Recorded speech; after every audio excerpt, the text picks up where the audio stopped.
හොඳයි දැන් මේ උදය තරුණයාගේ ප්‍රශ්න ඒවට ලැබෙන පිළිතුරුත් තමයි අපි කතා කරගෙන ආවේ. ගිය පාර අපි කතා කළා සංයෝජනයක් ගැන. මේ සංයෝජනය කියන මේ වචනයට දීලා තියෙන අර්ථය අපි එදා මතක් කළා. මොකක්ද? මේ ආත්මෙන් තවත් ආත්මයකට සම්බන්ධ කිරීම පමණක් සංයෝජනය කිව්වයි කියලා.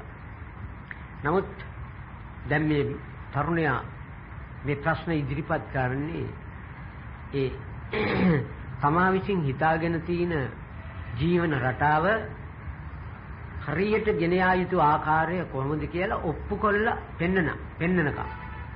එයාගේ මේ ප්‍රශ්න නවතින්නේ නැති ස්වරූපයක් ඇති උනේ. ඒක එයාට ඉතාම අවශ්‍ය වෙලා තිනවා.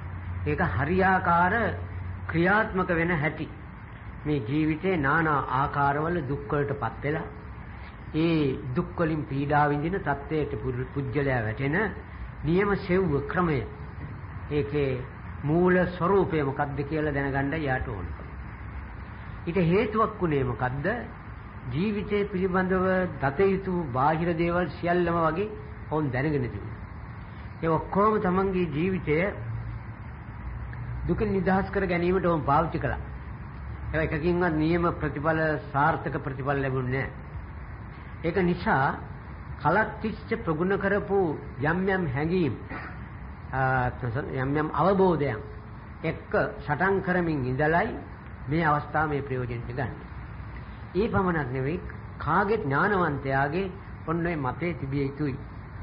දැන් සිංගකටි ඉස්සෙල්ලා මහත්තයෙක් මේ ආගම් ගැන කතා කළා. මේ ආගම් කතාව හෝ මොන කතාව හෝ අපි එසේ තිබියදී අපට ඕන කරලා තියෙන්නේ මොකද්ද? ජීවිතේ දුකින් නිදහස් කරන්න නම් ඒ නිදහස් කරන මගට සිත දමන්න. ඒ ගමන් මාර්ගය හරියාකාර තේරුම් ගන්න. ඒ තේරුම් ගන්නවා වගේම Taman දුකට වැටෙන්නේ මොන ආකාරවලින්ද කියලා දුකට වැටෙන ආකාරය කලින් තේරුම් ගන්න. එතකොට ඔන්න ඔය විදිහේ අයිතිවාසිකම් කීපයක් එක්කයි ජීවිතේ සංවිධානය කරන්න තියෙන්නේ. එතකොට මේ සංයෝජන කියන කතාවෙන් පෙන්වන්නේ අර විදිහේ සාමාන්‍ය දල තේරුමක් නෙවෙයි. මේකේ සියුම් තේරුම ගත්තාම යම් කිසි පුජ්‍යලයකගේ සිත යම් කිසි හැඟීමක් යම් කිසි පෙරලියක් කියන්නේ යම් අදහසක් සිතට එනවනම් ඒ අදහස එන්නේ කොහොමද? ඔහුගේ ඉන්ද්‍රියට හම්බෙච්ච යම් කිසි නිමිත්තක ආශ්‍රය කරගෙන තමයි මේ අදහස යාගේ හිතට ආවේ. ඒ නිමිත්ත ආශ්‍රය කරගෙන ඒ අදහස යාගේ සිතට යෙදුනේ කොහොමද කියන එක තමයි ඊළඟට අපි තේරුම් ගන්න. මේ අර ගිය පාර දේශනාවේ සාමාන්‍ය මතක් කිරීමක්. එතකොට ඒ සම්බන්ධතාවය අර ඔහුගේ ස්වરૂපය මගේ සිතේ මානසික විරෝධයක් කියමු. විරෝධ ස්වરૂපයක් මතුකරන්න සංයෝජනය වුණේ මොකද්ද? අද සංයෝජන කියලා කිව්වේ අර ඒ අවස්ථාවේ යෙදෙන්න පුළුවන් එකේ යෙදීම තමයි සංයෝජන කියලා කිව්වේ. ඊ අවස්ථාවේ යෙදෙන්න පුළුවන් එකේ යෙදීම. ඉතින් අපට පුළුවන් එකේ යොදාන එක ඒක උපක්‍රම ශක්තියෙන් කරන්න ඕනේ. ඊ අවස්ථාවේ යෙදෙන්න පුළුවන් එකේ යෙදෙනවා. අනායකට නිදර්ශනයක් අපි කියනවා නම් දැන් කෙනෙක් මැරෙන වෙලාවේදී එයාගේ සිත ඒ අවස්ථාවේ සකස් වෙන විදිහටයි මතු ආත්මේ උප්පත්තිය ලබන්නේ. ඒකට ඒ වෙලාවේ ඒ සිතට හැදෙන්න පුළුවන් උනේ හැද ගන්න පුළුවන් උනේ ඒ විදිහටයි. හේතුව මොකද? ඒ විදිහට හැද ගහන ශක්තිය තමයි ඒ වෙලාවේ ඒ සිතට උපකාර වෙලා තියෙන්නේ. අන්න එතකොට ඒ අනුසාරයෙන්ම ඒ ක්‍රමයේ යටතේම අපි ඒ අවස්ථාවවලදී සිටිවිල්ල නරක වෙන හැටි මොකක් නිසාද? ඒ වෙලාවට ඒ සිටිවිල්ල ඒ ආකාරයෙන් හැදෙන්න තිබිච්ච නිසයි හැදෙන්නේ. එහෙමයි ඒකට හැදෙන්න පුළුවන්. පුළුවන් කිව්වේ ඒකට උදව් ලැබෙන්න ඔය විදිහට හැදෙන්නයි. වෙන විදිහට හැදෙන්න ඒකට උදව්වක් ලැබෙන්නේ නැහැ. ඒක නිසයි ඒ විදිහට හැදුනේ. එතකොට ඒ හැදෙන්න පුළුවන් විදිහට හැදී. ඒ හැදීම ගැන තමාට සකස් වීම, සිතේ සකස් වීම පීඩාදායක නම් ඒක ඔරොත්තු දෙන්නේ නැත්නම් අහිතකර නම් ඔය හේතුඵල න්‍යායය කියලා පෙන්වන්නේ මොකද්ද? මට එහෙම ඒ හිත පහළ වුණේ මොකද කියලා ඔහු දැනගන්න ඕනේ. ඒ දැනගන්නේ මොකටද? අර හිත පහළ කරන්න පුළුවන් උදව්ව දුන්න පුළුවන්කාරකම් හොයලා ඒ පුළුවන්කාරකම් අයින් කරපු තරමට අර රිදුන් දෙන සිත නවත්ත ගන්න පුළුවන් නිසායි. එතකොට ඵලය ගැන නෙවෙයි කතාව හේතුව ගැන. ඒ ඵලය දේශ බලලා ඕන හේතුව මොන ආකාරයක එකක්ද කියලා බලන්න. අන්න දැන් අපි බලමු අපට කේන්ති යන වෙලාවක්, අමනාපයක් උපදින වෙලාවක්, සැරෙම්ම ත්‍රිදෙන වෙලාව. ඒතකොට ඒ වෙලාවේදී අපි ඒ සිත ඒ ආකාරයෙන් පහළ වුණේ මොකද්ද? ඇතුලේ හේතු වර්ගයක් තියෙනවා මොනවාද? මං ලැබිච්ච ආකාරයෙන් ඒ සිද්ධිය එක්ක විරුද්ධ නොවි ඉඳීමේ වටිනාකම මන් දන්නේ නැහැ. ඒ නොදන්නාකම නිසා ගැටීමේ ශක්තියක් මා ළඟ තියෙනවා. ඒ ගැටීමේ ශක්තිය උඩ අරකේ ඉදිරිපත් වුණා. ඒකට ගැටුණා, ගැටිච්චාම යට දේශේම තුණා. ඒකට මේ ගැටෙන්නේ කොමක් නිසාද? ගැටෙන්නේ ඊට වඩා හොඳ එකක් ඔහු බලාපොරොත්තු වෙන නිසා. ඒ ගැටෙන්නේ ඒක නෙමෙයි, මට ওই විදිහට නෙමෙයි, මට අන්න අර විදිහට ඕනේ කියලා යම් කිසි එයා ළඟ තියෙන රටාවක්, එයා ළඟ තියෙන ආකෘතියක් එයා බලාපොරොත්තු වෙන්නේ. ඒක නැතුව අර ඊට විරුද්ධව කෝකාවත් එයාගේ ඇති වෙන අර විරෝධය. අන්න එදා අපි අනිච්ච පදය උතෙන්ද දැම්මා. දාලා කිව්වා මේ අනිච්ච පදය දුන්නේ මේ ඔක්කොංගම බේරෙන්නයි. ඒ බේරෙන්නේ මොකද්ද? අනිච්චය කියලා කිව්වේ මොන තත්ත්වයක් උසුලා සිදුවේද දන්නේ නැහැ. තීරණයක් කොයි එකක් ගැනවත් දෙන්න බෑ. තීරණයක් කොමන එකක් ගැනවත් දෙන්න බෑ. ඒක නිසා බලාපොරොත්තුව වීම තීරණ දීම කොයි එක නිසා බලාපොරොත්තු වෙන්න බෑ. ඊළඟට යා විසින් කළ යුත්තේ මොකද්ද? ඊළඟට තමාට හමුවෙන් ලැබෙන ඉදිරිපත් වෙන දේ එක්ක පැවතුම් සංවිධානය කරන්න හෝ නැත්තම් ජීවත් වෙන්න එයා හුරු වෙන්න ඕන, නැත්තම් එකඟ වෙන්න. ආන්නේ එකඟත්වය අනිත්‍ය ධර්මයේ උඩ ඒ එකඟත්වයට පුජ්‍යලයාගේ සංවිධානය සකස් වීම ඉදිරිපත් වෙනකොට එයාට සිද්ධ වෙනවා මේ ලෝකේ කිසිවෙක් ගැන කිසිවක් නොසිතා ඉන්න. කිසිවෙක් ගැන කිසිවක් නොසිතා ඉන්න. කිසිවක් ගැන කිසිවක් නොසිතා ඉන්න. ඒ මොකද? ඒ වස්තුවේ සිදුවෙන දේ Tamanne හිතන්න බැරි නිසා. ඒ වස්තුව තුල මොනවද තියෙනවද කියලා අපේ දන්නේ නැති නිසා. ඒකවල දැන් බාහුව පෙට්ටියක යතුරුත් දාලා ඔක්කොම හොඳට වහලා තිබුණාට පස්සේ පෙට්ටිය දිහා බලලා අපි නිකන් ඉන්නේ. පෙට්ටිය ඇතුලේ මොනවද තියෙනවද දන්නේ නැහැ. ඒක නිසා ඒක ඇරියට පස්සේ බලන්න ඕන. කියනවා මිසක මේ පෙට්ටිය අහවල් දෙය තියෙනවා, ඒකෙන් මම මේව කරනවා කියලා එයා හිතන්නේ නැහැ. මොකද හිතන්න බෑ, පෙට්ටිය ඇතුලේ මොනවද තියෙනවද දන්නේ නැති නිසා. අන්න ඒ වගේ අපේ ජීවිතවලත් මා තුල මොනවද තියෙනවද කියලා මේ අය දන්නේ නැහැ, මේ අය තුල මොනවද තියෙනවද කියලා අපි දන්නේ නැහැ. එතකොට ඒ නොදන්නාකම උඩ අපේ නිශ්ශබ්ද වෙන්න තියෙනවා. ඒ නිශ්ශබ්දතාවයේ උඩ අපෙන් කෙරෙන්නේ මොකද්ද? බලාපොරොත්තු අයින් වෙන එක විතරයි. බලාපොරොත්තු අයින් වෙන එක විතරයි. તો එයාගේ ඇහක් තියෙනවා, කනක් තියෙනවා, ඒව හිතන්න අපිට අවසර තියෙනවා. එයාගේ මොනවා කරගන්න ඕනද කියලා හිතන්න අපිට බෑ. මොකද එයා මොනවා කරයිද දන්නේ නැහැ. අපි කියනවා එයාව අවනත කරගෙන කරව ගන්නවා කියලා. නමුත් ඒ අවනත කරගෙන කරව ගැනීමේදී ඒ කරන්නේ එයා නෙවෙයි, ඒ කරන්නේ මම. ඒ කරන්නේ මමයි ඒ තැනට හරියට අර සතේ පුරුදු කරගත්තා වගේ ඒ වෙලාවට මොන හරි උපක්‍රම යොදලා එයා පුරුදු කළා. ඒ වෙලාවට අපි කරවගන්නේ එයා කරනවනේ. එයා කරන්න කියනවා ඔහොම නෙමෙයි කරන්නේ. එතකොට ඔන්න ඔය தත්ත්වයේ උඩ අර තමන් අර ලැබෙන දේ මොකක්කෝ පිළිගන්න ලෑස්ති වෙලා ඉන්න පුජ්‍යලයට සිද්ධ වෙන්නේ මොකද? තමාට අහිතකර සංයෝජනයේට හෝ වැටෙන්නේ නැහැ. මොකද එහෙන් කෝකාවත් බාර ගන්න ලෑස්ති වෙච්ච නිසා එයාට විහිළුව, කොලොප්පම, බැනුම මේ ඔක්කොම එයා බානිනවා දැන්. එයා කොලොප්පම් කරනවා. එයා විහිළු කරනවා. ඒ වගේම මගහැරීම වෙන එකක් විරුද්ධ වීම විතරයි මේක අපි කතා කරන්නේ. ඔන්න ඔතන ගැනයි ඕකයි බුදුහාමුදුරුවෝ මේ සංයෝජන කියලා කතා කරන්නේ. එතකොට ඒ සංයෝජනයේ පිළිබඳව අර දීලා තියෙන පිළිතුර, සංයෝජනයේ පිළිබඳව දීලා තියෙන පිළිතුර මොකද්ද? නන්දි සංයෝජනෝ. නන්දි කියන්නේ ආත්මලාභය. තමා බාහිරෙන් අපේක්ෂිත බලාපොරොත්තු. ඒකට තමයි නන්දිය කියන්නේ. තමාය කියලා යම් කෙනෙකුට ඒ අයිතිවාසිකමක් බලාපොරොත්තුෙන් හැම වෙලෙම සිත වැඩ කිරීම. ඒතකොට දැන් බලමු අර මම මුලින් කියපු ඒ කොටසේ තිබිච්ච කරුණ ඕක තමයි මේ එතනින් පෙන්වන්නේ. මොකද්ද? මට මෙයාගෙන් මේක ඕන. මට මෙයාගෙන් මේම කරව ගන්න ඕන. එයා එහෙම කරන්න ඕන ආදී ඔක්කොම මට යන ආත්මීය අයිතිවාසිකමත් එක්කයි මේ පොරේ නැත්තම් මේ සංවිධානයේ සිත ඇතුලේ සංයෝග වෙන්නේ. එතකොට බුදුහාමුදුරුවෝ ඒකට එක එල්ලේම වමනා කරන අනේට අත තිබ්බා වගේ හරියට වදාලා නන්දියයි එතන වැඩ කරන්න කියලා. එතකොට මේ නන්දියත් එක්ක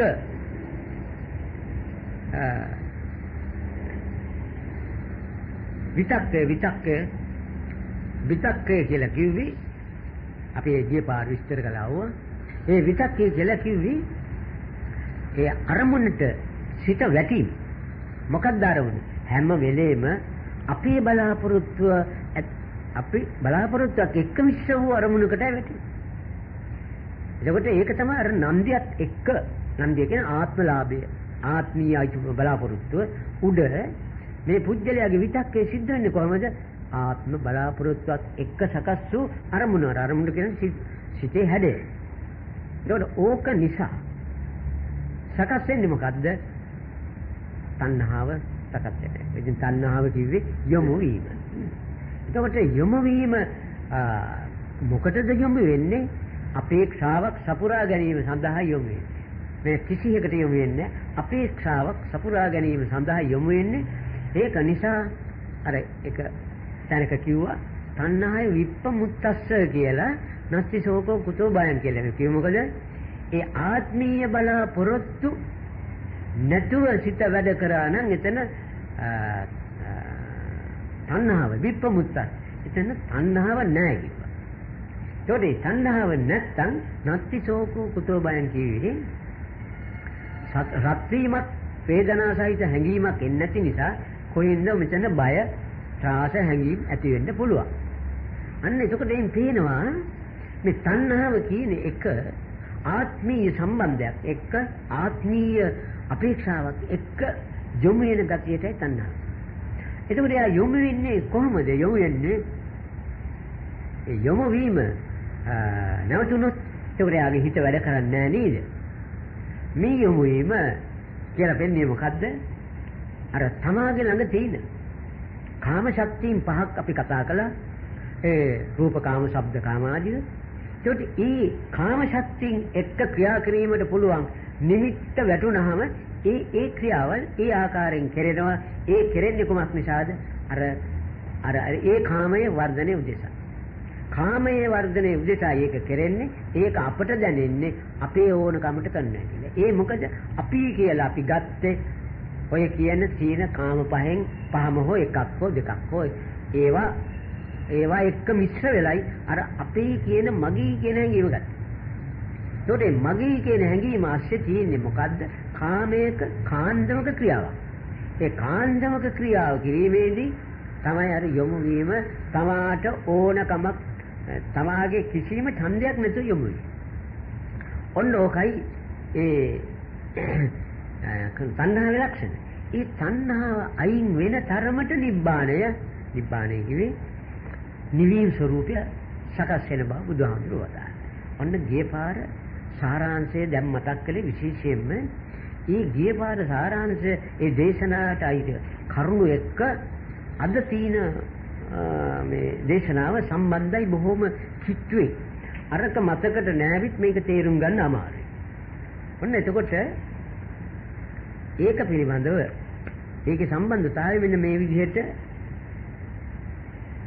මේ මිනිස්සු අහනවා උදේ අහනවා කතං තස්ස චරතෝ විඥානං උපරුජ්ජති භගවන්තං පුතුමාගස්ම තං සුනාම වදෝ භවාති කියලා තවාති කියලා ගාතාව සම්පූර්ණ කරනවා. එයින් කියන්නේ මොකද්ද? ඒ කියන නන්දිය නැත්තම් අර සංයෝජන ශක්තිය ඒ හැසිරෙන්නේ මොන පදනමක් උඩද? ඒකයි මෙයා. ඒ නන්දිය හැසිරෙන්නේ. නන්දිය කියලා කියව ආත්ම බලාපොරොත්තුව. ඒකට මට මෙන්න මෙහෙම වෙන්න ඕන, අරවා වෙන්න ඕනේ නැහැ, ඒවා හොඳ නැහැ. මෙන්න මේ විදිහට වෙන්න ඕන, මේ විදිහට ලැබෙන්න ඕන, මේ විදිහට ආචාර්යකම් තියෙන මේ ඔක්කොම තමා විසින් වෙන් කරපු එක පැත්තක් තියෙනවා. එයා පිළිගන්න ලෑස්ති, තව පැත්තක් තියෙනවා පිළිගන්න යා ලෑස්ති නැහැ. එතකොට ඕක තමයි දැන් මෙතන සංයෝජනයක් වශයෙන් තමන්ගේ හිතේ වැඩ කරන්නේ. ඒකට ඒ සංයෝජනය මෙයා අහනවා ඒ කියන අදහස නන්දිය කියන තමා යන ආත්මීය අයිතිවාසිකම වැඩ කරන්නේ මොකක් පදනම් කරගෙනද? මොකේද ඒක හැසිරෙන්නේ? හැසිරෙන්නේ මොකේ? කෙටියෙන් තේරුම් ගන්න හොන් තවත් කියනවා නම් පැත්තකින් ඒ මට කියන හැඟීම ක්‍රියා කරන්නේ මොකක් උදව් කරගෙනද මොකක් පදනම් කරගෙන? අන්න ඒකයි එතනින් ඒ පෙන්නන්නේ. මොකක්ද හැසිරෙන්නේ? ඒකට තවත් එක කහනවා ඒකේ අර අපි අතන පෙන්වන්නේ තණ්හාය අයින් කරනකොට නිබ්බාන නිවීම ඇති වෙනවා කියන්නේ. ඒකට ප්‍රශ්නය අහනවා මෙයා විඥාන කියන දැනීම යමක් එක්ක යමක් පිළිබඳව දැනීම තේරුම් ගැනීම කොහොමද අයින් වෙන්නේ? එතකොට මේ අයින් වෙනවයි කිව්වහම මේ පෙන්වන්නේ අර තමාගේ ආත්මීය හැඟීම. තමාගේ ආත්මීය හැඟීම මමයි කියන ඒ අයිතිවාසිකම. ඒ හැඟීම ඒ දැනීම ඒක හැම වෙලෙම තමන්ගේ ජීවිතයේ ඇතුලේ කිති කැවීම කොහොමද නිරුද්ධ වෙන්නේ? දැන් මේකෙන් පේනවා මේ මිනිස්සයා කුරුටු ගග අවශ්‍ය තාම සියුම් කෙන්දේ ඉඳලා මේ ප්‍රශ්නේ ඉදිරිපත් කරන්නේ ඉතාම හොඳින් තේරුම් ගන්න බව.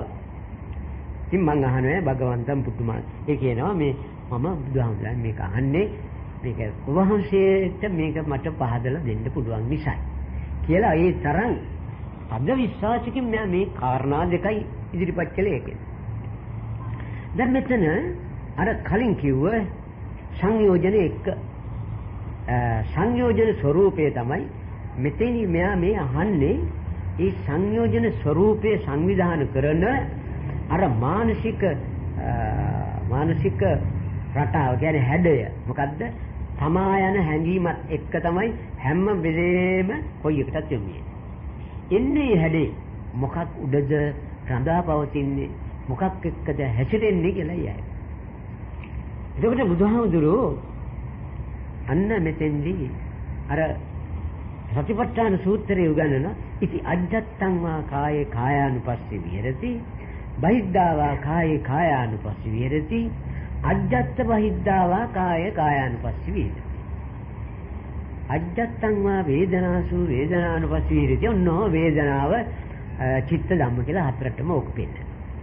ඒකට දැන් මෙතන ඒ අජ්ජත්ත කතාව හොඳට නියමයි හොඳට එලිදරව් කළා. බුදුහාමුදුරුවෝ මෙතන වදාරනවා අජ්ජත්තංච බහිද්ධාච වේදනා විනන්දතෝ. අන්න මේක සම්පූර්ණ මේකේ මුල් බැහැලා තියෙන මූලික කරුණු බුදුහාමුදුරුවෝ පෙන්නනවා. මේ සියලු අදහස් හැසිරෙන්නේ ඔය තණ්හාවත් එක්ක සම්බන්ධ වෙලා ඔය කියන සංයෝජන හදීම සඳහා සියලු අදහස් ක්‍රියා කරන්න සංවිධාන වෙන්නේ වේදනාව පදනම්. ඒ ඔක්කොන්ටම මූලික කරුණ නැත්තම් ඒකේ අත්‍යවාර මොකද්ද? වේදනාව. ඇයි මේ වේදනාව කිව්වේ? මේ වේදනාවේ කිව්වේ හැම අදහසක හැම ස්පර්ශයකම හැම ඉන්ද්‍රිය ක්‍රියාකාරීත්වයකම හැම ක්‍රියාවකින්ම උපදවන්නේ වේදනාවකුයි. ඒකයි කාය වේදනා කියලා සතිපට්ඨාන සූත්‍රයේ තියෙන්නේ. ක්‍රියාවක් කරනකොට ඒ ක්‍රියාව තුලින් මතුවෙන්නේ ඉස්සරහට පනින්නේ වේදනාව විතරයි. ඔය කාය වේදනා කියන දෙකෙන් බුදුහාමුදුරුවෝ එලිදරව් කළා පෙන්වන්නේ ඔන්න ඔය දෙක එක්ක තමාගේ වැටහීම අවබෝධය තේරුම් ගැනීම කොටස් කළ බැලීම විශ්ලේෂණය මේවා හරියාකාර කරගත්තොත් ඒ තනත්තාට ලැබෙන සුගතියේ අයිතිවාසිකම් පෙන්වන්න උන්වහන්සේ. ඒ නිසා මේ ක්‍රියාවක් හැම ක්‍රියාවක් අස්සෙම වේදනාවක් තමයි පවතින්නේ. එතකොට මේ විරෝධය ඒ වගේම අපේක්ෂාව බලාපොරොත්තුයි ඇලීම ගැටීම කියන මේ දෙක මේ දෙදී යන පැති දෙක සංවිධානය වෙන්නේ අර වේදනාවේ තියෙන සුඛ දුක්ඛ කියන පදනම් පරාතිරම් දෙක උඩ වේදනාව දුක්ඛ උනොත් අන්න ඒකත් එක්ක පටිඝයක් උපදිනවා විරෝධයක් පත් වේදනාව සුඛ උනොත් ඒක උහුලන්න පුළුවන් පැවැත්මට උදව් දෙන්න නිසා පැවැත්මට සහාය කර තත්ත්වයක් තියෙන නිසා ඔරොත්තු දෙන නිසා ඒකට කැමති. එතකොට දැන් අපි බැලුවොත් දිවහරය දෙකී අපි දැන් අපේ ජීවිතේට මේක ආරෝපණය කරලා හරවනකොට දිවහරය දෙකී අපි දවසේ ගත කරමින් මේ ආත්මේ උපන්දා ඉඳලා අද මේ මොහොතේ ඉඳලා අපි යම් කිසි උත්සාහයක් දරුවා නම් උත්සාහය දරලා තියෙන්නේ මොකටද? වේදනාවක් ලබා ගන්න. වේදනාවේ මොකක් හරි වේදනාවක් නෙවෙයි. වේදනාව තමයි අපි බෙදී කොටස් කරන්නේ. අර මෙන්න මේ මට්ටමේ වේදනාව ලැබෙන්න ඕන අසවල් මට්ටමේ වේදනාව ලැබෙන්න ඕනේ නැහැ කියන තීරණය උඩ යාබයි. යාගේ හැඟීම උඩ අර වේදනාවක් කෙනකොට උහුලන්න බැරි වේදනාවක්. ඒ උහුලන්න බැරි වේදනාවක් කෙනකොට දඟලනවා, කෑ ගහනවා, ඒකෙන් බේරෙන්න කල හැකි උපක්‍රම යොදනවා. ඊළඟට සුඛ වේදනාවක් ආපුවාම ඒක අනිත් පැත්තේ දඟලිල්ලක් පටන් ගන්නවා. මොකද්ද? ඒක පවත්වා ගන්න, තියා ගන්න, ඒක විඳවින් ඉන්න. එයා සෑහෙන දඟලිල්ලක් ඒකටත් දඟලනවා. ඒකට දඟලිලි දෙකක් තියෙනවා ලෝකේ අපේ ජීවිතවල. ඔච්චරයි තියෙන්නේ. වෙන කිසිම දඟලිල්ලක් නැහැ. ඔය දඟලිල්ල විතරයි. මොකද්ද? සුඛ වේදනාව පවත්වා ගන්න දඟල. දුක්ඛ වේදනාව නැති කර ගන්න දඟල. ඒකට කවුද මේ දුක්ඛ වේදනාව හෝ සුඛ වේදනාව හෝ ලබා දුන්නේ යට? කවුරු ලබා දීලා නැහැ. එයා කරන ක්‍රියාවල වලින් මතුවෙන දේවල්. හිතපු විදිහ, කතා කරපු හැටි, ක්‍රියා කරපු හැටි. ඔය තුනයි. එයා හිතපු විදිහට, කතා කරන විදිහට, කතාව සංවිධානය කරන විදිහට, ක්‍රියාව සංවිධානය කරන විදිහ. ඒ ඔක්කොම හිත තමයි එන්නේ. එයා හිතලා වේදනාව ගත්ත වෙන කවුරුත් ලබා දුන්නේ නැහැ. එයා හිතලා වේදනාව අරගෙන ඒ වේදනාවෙන් බේරෙන්න තව උපක්‍රම යොදනවා. ඒ කියන්නේ Taman ඔළුවට ගහගෙන ගිහිල්ලා ඊට පස්සේ මේ ඒකට මොනවා හරි බෙහෙත් දානවා වගේ වැඩක්. එයාමයි ඔළුවට ගහගන්නේ, එයාමයි රිදුම ලබන්නේ, එයාමයි බෙහෙත් දාන්නේ. ඉතින් අර හොද මඩේ දානවා කියනවා වගේ හැම වෙලෙම අපි වේදනාවක් මතු කරගන්නවා. ඊට පස්සේ ඒක රිදෙනකොට ඒකෙන් බේරෙන්න හදනවා. ටිකක් සපවත් වෙනකොට ඒක පවත්තන්න ගන්න. ඔන්න ඔය සටන අපේ ජීවිතේ හැර වෙන කිසිම දෙයක් නැහැ. අපි මට මේක ඕනා කිව්වේ සුඛ වේදනාවට. මට මේක එපා කිව්වේ දුක්ඛ වේදනාවට. කෙටියෙන් කියනනම් මුළු ලෝකේ ඕනා එපාකම දෙක හැදුනේ කොහොමද? දුක්ඛ සුඛ කියන වේදනා දෙක උඩයි. සුඛ වේදනාව ඕන, දුක්ඛ වේදනාව එපා කියන මේ හැඟීම උඩයි මේ සියලු ඕන එපාක නැහැ. ඒකට අපි බැලුවොත් එකක් අරන් දැන් අපිට ලස්සන කෙනෙක් දකින්න අපි ප්‍රියයි. එයාගේ ප්‍රියංකර ගත. මේක ඒ ප්‍රියයි කියලා කිව්වේ සුඛ වේදනාවක් එයාට එන නිසා. ඒ ලස්සනයි කියා මෙයා කිව්වේ මොකක් නිසාද? මෙයා ළඟ තියෙන රසායන කාම ශක්තියින් ඊටම සෞම්‍යව නැගිටවන්න. අර ඒ වස්තුවේ තියෙන ලක්ෂණ ටික හේතු වෙලා තියෙනවා. ඒ ලක්ෂණේ ඒකේ තියෙන මේ හැඩ එක පුජ්‍යලයක ඔක්කොංගම නෙවෙයි. ඒ පුජ්‍යලයාගේ එයා ලක්ෂණේ කිව්ව හොඳයි කිව්ව එක්කෙනාගේ කාම ශක්තියින් සෞම්‍යව නැගිටවන්න සෞම්‍ය ඊටම සියුමැලිව නැගිටවන්න අර හැඩය වර්ණය උපකාර වෙලා. ඒක නිසා මේ සිව්මැලිව කිව්වේ මොකද්ද? රිදුම් නොදෙන වේගයක්. ඔකට අපි සිව්මැලිය කියලා ගත්තේ හරිට වඩා හොඳ නිසා. ඒ අර රිදුම් නොදෙන මට්ටමක වේදනාවක් මතුකරනද අරකේ ජීවන එක්තරා හැඩයක්. ඉතින් මෙයා මොකද මේ ඊළඟට මේකට කරන්නේ? සැනසෙනවාද යා හොඳයි ඒ දර්ශනයෙන් මං සැනසුණා කියලා මෙයා නිකන් නැහැ. මෙයා කරන්නේ මොකද්ද? ඊළඟට ඒ දර්ශනයේ ඇති වස්තුව, ඒ දර්ශනයේ තීන වස්තුව තමා සතු කරගෙන හැම වෙලාවෙම අර වේදනා මට්ටම, හරි වේදනා මට්ටම පවත්වා ගැනීමට ඒ වස්තුව තමා සතු කරගන්න හදන. මේ සතු කරගන්න හදන්නේ මොකද්ද? වේදනාවයි. වේදනාවයි ඉස්මයට ඕන වෙලාද? නම් ඒක ඒ ගානට පවත්වා ගන්න අර වස්තුවේ තිබිච්ච හැඩය මෙයාට උපකාර වේ. ඒ අවස්ථාවේ උදව් වෙච්ච නිසා මෙයා තීරණය කරනවා අන්න ඒක දිහා බලාගෙන හිටියොත් මට සපක් වෙනවා. දුක් නැති තත්ත්වයක්.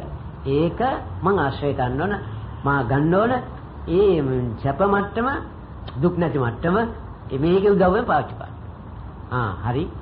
එහෙමනම් එයා ඒක ගන්නවා. නමුත් ඔතෙන් දර අනිත්‍ය කියන தත්ත්වය ඉස්සරහ ගත්ත හැටි ඒ වස්තුවේ හඬ අහලා නෙමෙයි මෙයා මේ හොඳයි කිව්වේ. අර හැඩේ විතර. හඬ, ඒ වගේම ක්‍රියා විලාස, ඒ වගේම ඒ වස්තුවෙන් දොට් වෙන අදහස්, ඒ වගේම ගතිගුණ මේවා එකක්වත් එක්කනේ අර මුලින් දර්ශනයෙන් ගත්ත තීරණය. එතකොට මෙයා සින්නක් කරගෙන ඒ වස්තුව මොකක් හරි සින්නක් කරගෙන නැවත ඒ වස්තුවට බෑ ශබ්ද නොකර ඉන්න. ඒ වස්තුවට බෑ ඉරියව් පවත්වන්න නැති. ඒ වස්තුවට බෑ ඒක ඇතුලේ තියෙනවා අදහසෝ මොනවද දොට්ටොන දායි. ඒවා දොට්ට දානකොට මේ මොන මල් නරකාදියක් නැත්නම් මේ මොන මල වදයක්ද ආදී වශයෙන් දැන් එයා අර එක පැත්තකින් ගත්ත තීරණය තව පැති ගණනාවකින් විනාශ කරනකොට අන්න එයාගේ තීරණයේ තියෙන මුලාව පේනවා. ඒකට දැන් අපි බැලුවොත් එහෙමනම් ඕක අර අවිඥානික සවිඥානික වස්තුවක් නෙමෙයි අපි කතා හොඳයි අවිඥානික. ඒ හැඩේ ඇති රූපයක් ලී රූපයක්. අර කුසල රජුරන්ගේ අද්දුන්නවා. සීලෝති බිස ඉස්ලාම රත්තරන් එක. පුතේ මේ විදිහට වස්තුවක් දුමට ඕන. අනේ ඔව් අම්මේ කියලා කුසල රජුරෝයි කිව්වේ. අන්තිමට ඒ හැඩෙත් එක්ක පවතින වස්තුවක් ගෙනල්ලා දුන්නදා ඉඳලා වලන් හේදුවා මඩ ඇද්දා ඒ වගේම කුස්සියේ වැඩ කළා නොයේ හද්ද වදේ වින්නේ අර රූපේ ආසයි. එතකොට අපි බලමු හොඳයි එහෙමනම් ඒ මිනිහා රත්තරන් රූපේ කුසල රජුරෝ රත්තරන් මේ ඔය කරදර ගන්න බෑ. ඔය රූපේ හොයි තිබිච්චාවේ ඔය පිටට හේතු කළ තියන්න මං ඉතින් ඕකෙන් සතුටු වෙනවා. කුසල රජුරෝම කියයි සීලවතී බිසවට ගිහිල්ලා අම්මේ මේක හරියන්නේ නැහැ මම මොකද නෑ මට ඒක කතා කරනවා බලන්න ආසයි. ඒක ක්‍රියා කරනවා බලන්න ආසයි. ඒක ශබ්ද අහන්න ආසයි මම. මේක නිකන් හේතු වෙලා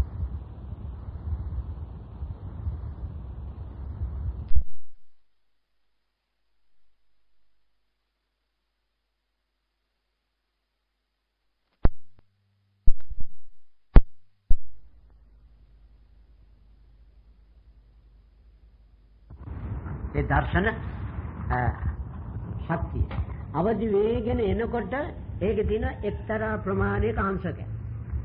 ඒ අංශකය ආපු හැටි ඊළඟට ඒ අංශකයේ බලෙන් ශබ්දකාමය කියන්නේ අහන ආසාව මතේ. ඉතින් රූපයෙන් සතුට වෙන්න බැරි බව පිළිගන්නවා. අහන ආසාව ඒකයි දැන් කෙනෙක් දැක්ක හැටියේ එයා දැකලා hina වෙලා ඇඬන්නකොට මොකද නිකන් ඉන්නේ නැත කොයිද යන්නේ නිකන් අහන්න හිතෙන්නේ අර එයාගේ දර්ශනයෙන් එයා දිහා බලා ඉඳලා එයා ගැන හිතනකොට අර සිතවිල්ල එක්ක උපදින අර අංශකේ උෂ්ණ අංශකේ විහිං ශබ්දකාමයේ මතු කරන කතා කර ඉන්නකොට ශබ්දකාමයේ වේවනකොට ඊළඟට පොඩ්ඩක් නහයට ඕක වැටෙනවා. ඉතින් ඔය විස්තර නොකළාට ඔයලා දන්නව ඇති.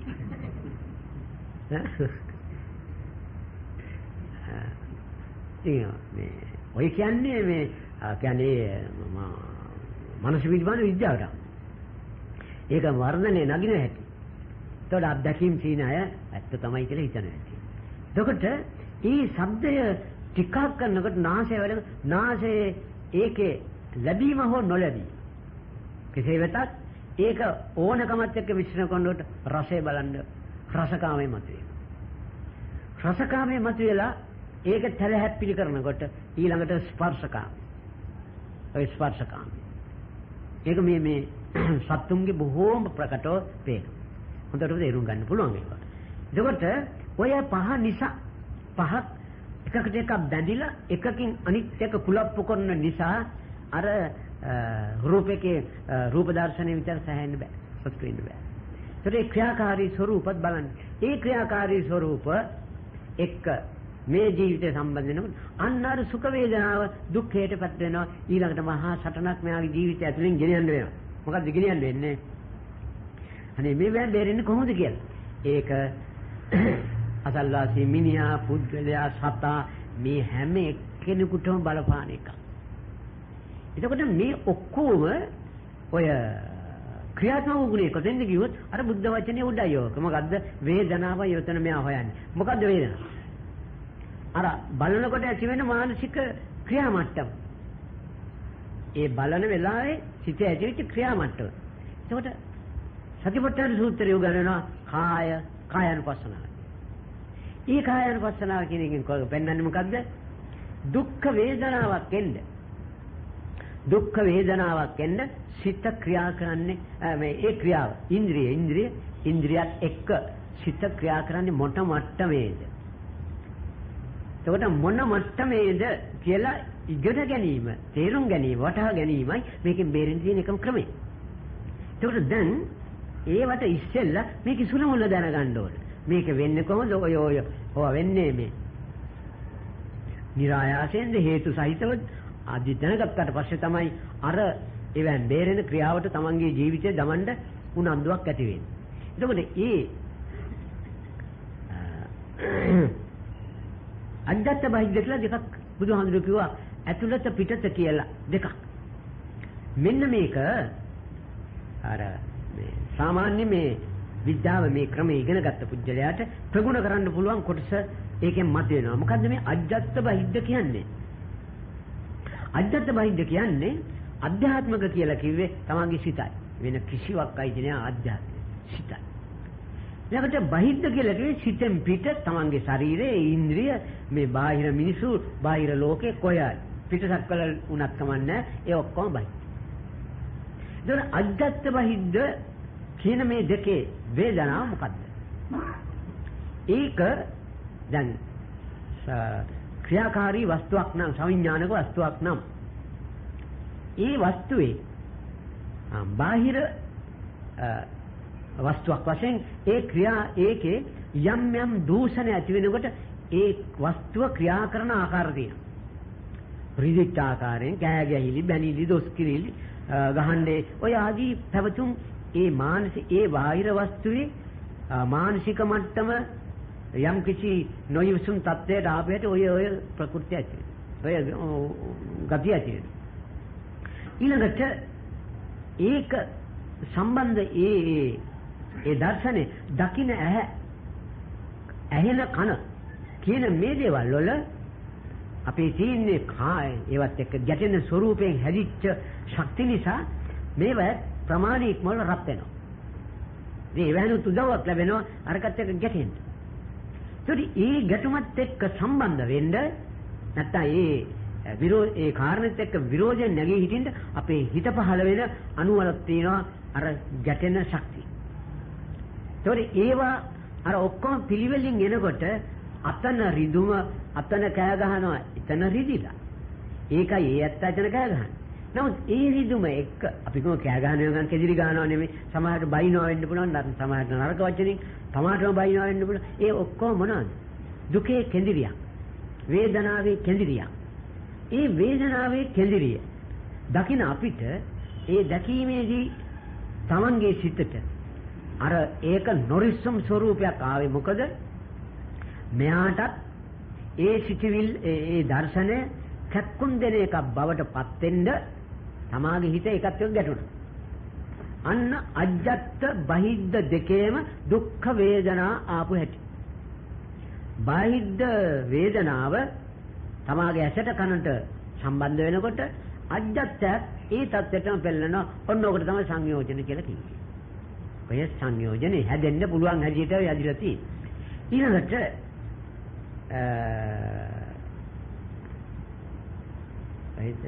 ඒවං සත්තස්ස චරිතෝ විඥානං පුරුජ්ජති. මේ කියන මේ දෙකේ තමාගේ සිතවිලි හසුරවනකොට දුකෙන් බේරීම සඳහා පිළිපදිත ආකාරයේ තමාගේ සිතවිලි හසුරවනකොට අර දැනීම මොන දැනීම? අර බාහිර පුජ්‍යලයාගේ වේදනාව නැත්තම් එයාගේ පැවතුම් එයාගේ සිතට වැටී තියෙන වේදනාවට අනුරූප වූ පැවතුම් ආශ්‍රය කරගෙන තමාගේ හිතේ ඇති කර ගන්නා වූ නරක රිදුම කැක්කුම නවත්තා ගන්න වමනා කරන පැවතුම් පවත්වනකොට ඒකේ අර දුක්දන විඥාන ශක්තිය කියේ හැම එකකම දුකක් තියෙනවා. මෙතන දුක්දන විඥාන ශක්තිය කිව්වේ තමාට දුක් ලැබෙන පිළිවෙලට ඒ සිද්ධිය හඳුනා ගැනීම දැන ගැනීම තමයි මෙතන විඥාන මෙතන පෙන්වන මේ විඥාන ශක්තිය අදහස් කරන්නේ. ඒතකොට එයා කෑ ගහන්නේ මට විරුද්ධවයි ආදී වශයෙන් ගැටෙන පැත්තෙන් තමාගේ රිදුම් මතුවෙන පැත්තෙන් මේ හැඳිනීම ක්‍රියාත්මක වෙනකොට තමාගේ සිතේ අර නරක වේදනා රෞද්‍ර වේදනා ලබා දීමට සමත් ක්‍රියාවන් මතුවෙනවා සිත ඇතුලේ. මොකද අර විරෝධයට වැඩ කරන වෙනම කොටසක් තියෙනවා. විරෝධ නැති බවට වැඩ කරන වෙනම කොටසක් තියෙනවා. ඒවා කාන්දම් මට්ටම්. දැන් කාන්දම් කියේ කාමයට. ඒතකොට ඒ ස්පර්ශය අර දර්ශනේ ස්පර්ශ වෙනවා සමගම අර තමාගේ සිතෙන් ඒක හොඳ නෑ කියාගත්තොත් එතකොට මෙයාගේ මනෝධාතුවේ මොලෙන් ඒකට විරුද්ධවාදීව නැගී හිටින සියලු ශක්තිය එවනවා හිතට. ආපුවාම ඒ අනුසාරයෙන් තමයි මෙයාගේ සිතේ අර ගැටුම ඇති වෙන්නේ, විරෝධය ඇති වෙන්නේ, දුක් වේදනා ඇති වෙන්නේ. එතකොට දැන් මෙයා බේරන පැත්තේ කියේ මොකද්ද? ඒ ඇත්තා ඒ ආකාරයෙන් පවතින වෙලාවේදී අනේ යාට යම් කිසි වේදනාවක් කොමක් හේතුවක් වෙලා වේදනාව ඇවිල්ලා එයාට කියන්න මතක් වෙන වචන කියනවා. මං ඉස්සරහින් ඉඳන් මට කෑ ගහනවා. ඒ මිනිස්සයා දඟලන්නේ පොරල්ලන්නේ මොකටද? එයාගේ මනසේ උපන් වේදනාවෙන් බේරෙන්න. ඔය ගතිය ඔයාගේ සිතෙන් අයින් වුණොත් ඒ කාන්තෙන්ම ඔයා බොහොම නිශ්ශබ්දයි. එයා එහෙනම් මයි ළඟට ඇවිල්ලා උදව් කරන කෙනෙක් වෙනවා. අර වේදනාවයි වාට ඔය හැම ස්වરૂපයක්ම මතු කරන්නේ. ඒක නිසා අනේ යාට ඔය වේදනාව නැති වෙලා සැපෙන් ඉඳ ලැබුණොත් කොච්චර එකක්ද කියලා මෙයා හිතුවොත් දැන් මේ බලා ඉන්න මිනිහා හිතුවොත් එන්නේ මොකද්ද? එතන ආවේ ඒකාන්ත මෛත්‍රී ස්වરૂපයක්. අර තමාට දුක් දීමට සකස්සලා තියෙන කාන්දම් ශක්තිය අඩංගු පරමාණු ඔක්කොම නිහඬ වෙනවා. ඊටාම සෞම්‍ය පරමාණු සෞම්‍ය ශක්තිය තියෙන පරමාණු ඒ වෙලාවේ වැඩ කරන්නේ මොකද?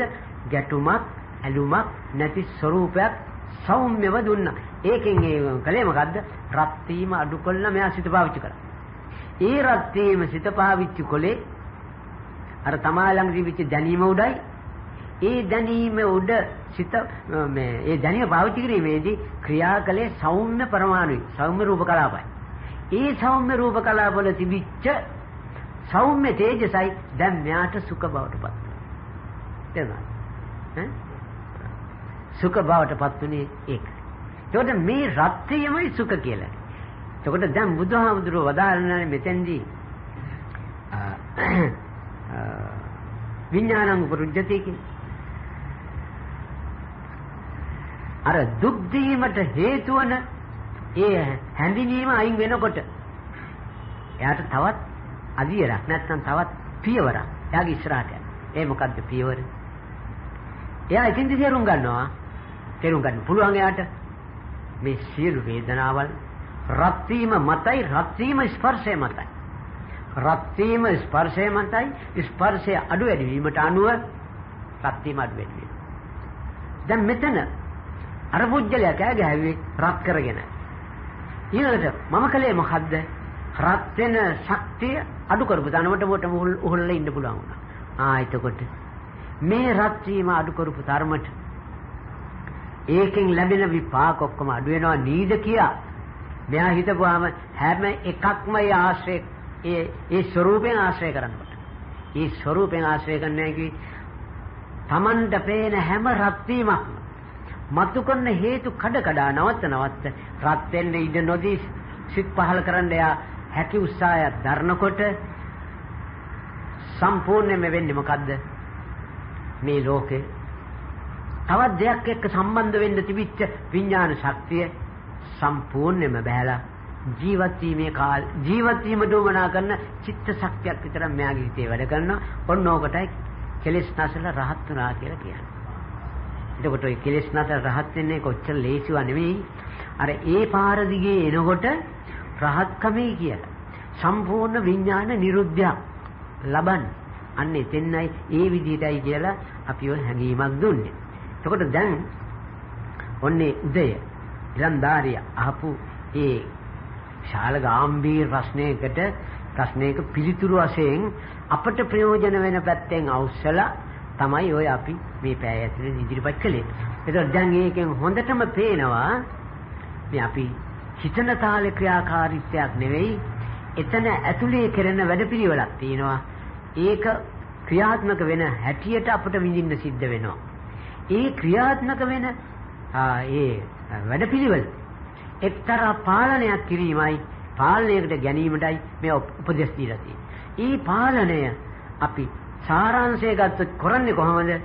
බලාපොරොත්තු අයින් කරනවා. අර අනිත්‍ය කියන පදේ තියෙන අර්ථය ඉස්සරහට දාගන්න. තාපැටි මුකුත් බලාපොරොත්තු වෙන්න බෑ. ලැබෙන එක දැන් ලෝකේ අපි එළිවිච්ච හැටියේ වැස්සොත් ඉතින් ගෙට වෙලායි. පෑවුවොත් ඩොට්ට බහිනවා. මගදී වැස්සොත් තෙමි දුවනවා. ඔය තියා කරන්න දෙයක් නැහැ. ඊ වගේ අනිකුත් ඇසුරේදීත් ඒවා ඒ ආකාරයෙන් පිළිගන්න ඉතාම කැමැත්තෙන් පිළිගන්න ගත්තා. කැමැත්තෙන් නෙවෙයි, කැමැත්තෙන් පිළිගන්න ගත්තොත් අර කියන ස්වરૂප තමාගේ ජීවිතේ ක්‍රමෙන් දියුණු වෙන්නේ නැති. ඔන්න අතට දේශනාව ඔච්චරයි. දැන් ඉතින් ඕන ප්‍රශ්නයක් අහන්න පුළුවන්.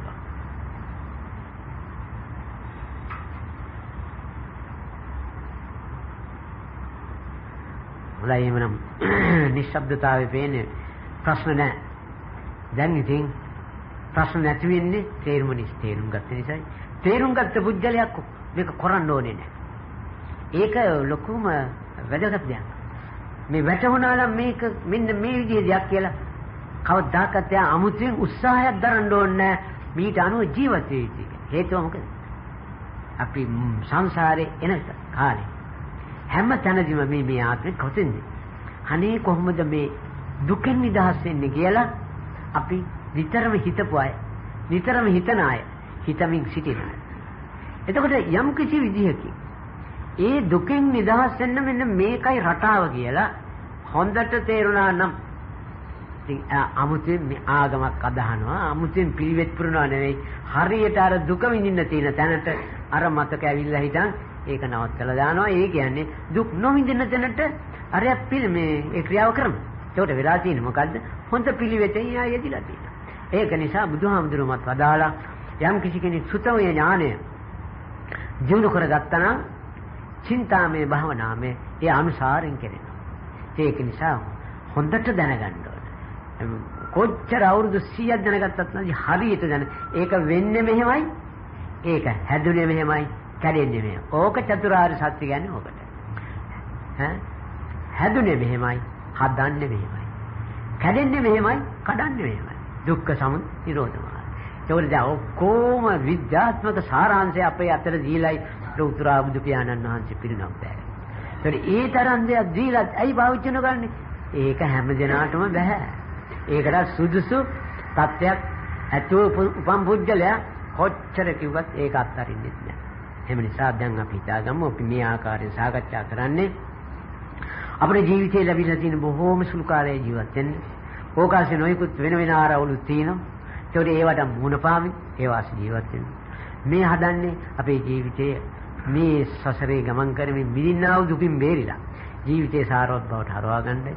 ඒ විදිහේ උත්සාහය දැරීමෙන් ජීවිතවලට සිදුවෙනා වූ යහපත ගැන සතුටු වෙනා වූ ලෝකපාලක ශාසන පාලක මේ ස්ථානයටත් අන්‍ය ස්ථානවලටත් අපාභාසුරු කරන්නා වූ ස්ථානවලට අධිග්‍රහිත සියලුම දිව්‍ය රාජ සමූහයාමින් සතුටටපත් වේවා.